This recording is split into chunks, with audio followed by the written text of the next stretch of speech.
ইসলামী আন্দোলন বাংলাদেশ কলেজিয়া মদন ইউনিয়ন শাখার ব্যবস্থাপনায় লক্ষ কোটি মানুষের আধ্যাত্মিক আহ্বান চরমুনায় হযরত ঈসা হুজুরের সম্মানিত কক্সবাজার তার উকিয়া টেকনাফের সংসদীয় আসনের সম্মানিত সংসদ সদস্য পদপ্রার্থী জনাব আলহাজ হাফেজ মুফতি নুরুল বাশার আজিজি প্রধান মেহমান হিসেবে উপস্থিত আছেন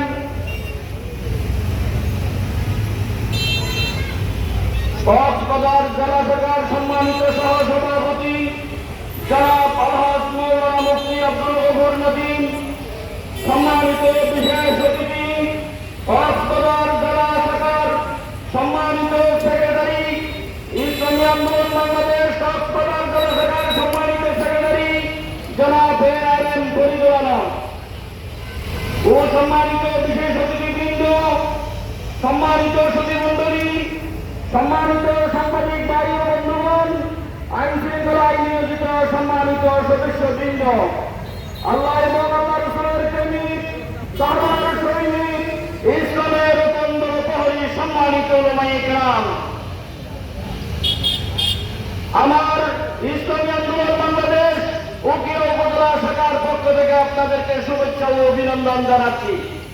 সংগ্রামী সাথী বন্ধুগণ, আপনারা জানেন 1971 সাল থেকে 2024 সাল পর্যন্ত 54 বছর আপনারা যে পদ্ধতিতে নির্বাচন আপনারা দেখেছেন, আমাদেরকে সেই 54 বছরের মধ্যে রাতের ভোট দিনে দেখেছি, দিনের ভোট রাতে দেখেছি, আমরা স্বৈরাচার দেখেছি, আমরা সেখানে কালো টাকার আদান প্রদান দেখেছি, আমরা মানুষের কোন ভাগ্যের পরিবর্তন দেখি না এই 54 বছর নির্বাচনের মধ্যে। এই 54 বছরের যেই পদ্ধতিতে নির্বাচন হয়েছে, সেই নির্বাচন দক্ষতার পরিচয় দিয়েছে। এখন আমাদের থেকে সিদ্ধান্ত নিতে হবে আগামী নতুন বাংলা গড়ার জন্য, নতুন বাংলাদেশ বিনির্মাণের জন্য নতুন পদ্ধতিতে আমরা ভোটের ব্যবস্থা করতে হবে।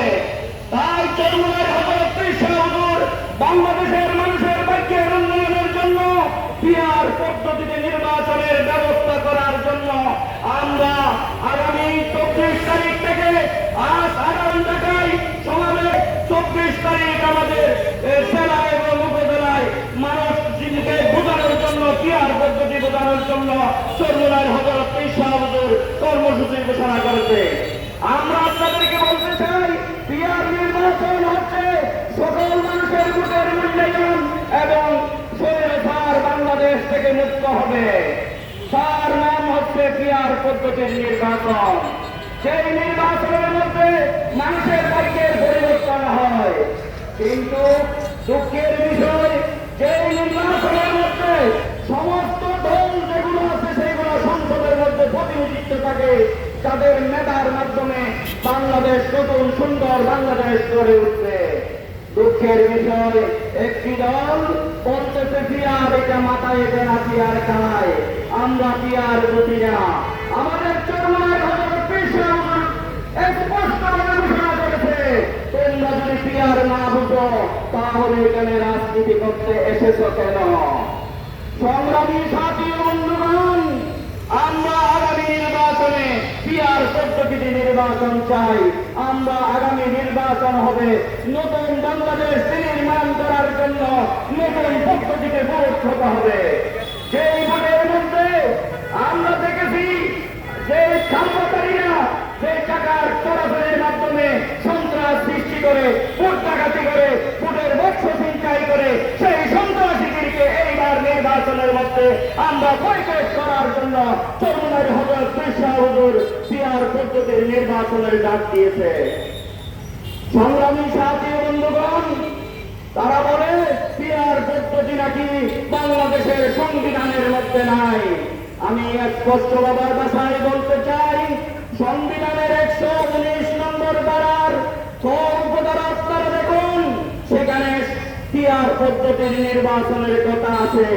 যখন এই পিআর পদ্ধতি নির্বাচন হবে তখন চোরেরা চুর করতে পারবে না, সন্ত্রাসী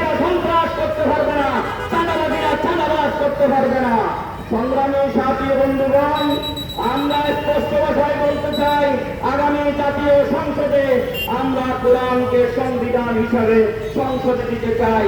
আপনারা কি বলেন? আগামী নির্বাচন যদি কোরআনকে সংবিধানে আমরা দিতে পারি, তাহলে আমাদের কপাল থেকে আমাদের দুঃখ দুর্দশা মুছে যাবে। না, আমাদের যে কপালের মধ্যে আগুন জ্বলতেছে, সেই আগুন দাউ দাউ করে জ্বলবে।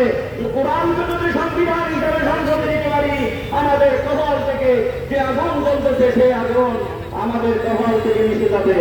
সংগ্রামী সাথী বন্ধুগণ, আমি উদাত্তভাবে আপনাদেরকে আহ্বান জানাবো, চরমনার হজরত পীর হুজুর যে প্রার্থী ঘোষণা করেছে আমাদের মৌলানা মুফতি হাফেজ নুরুল বশর আজিজি ভাইকে, আপনারা সবাই আগামী নির্বাচনে হাত পাখার গায়ে ভোট দিয়ে জয়যুক্ত করবেন আশাকে।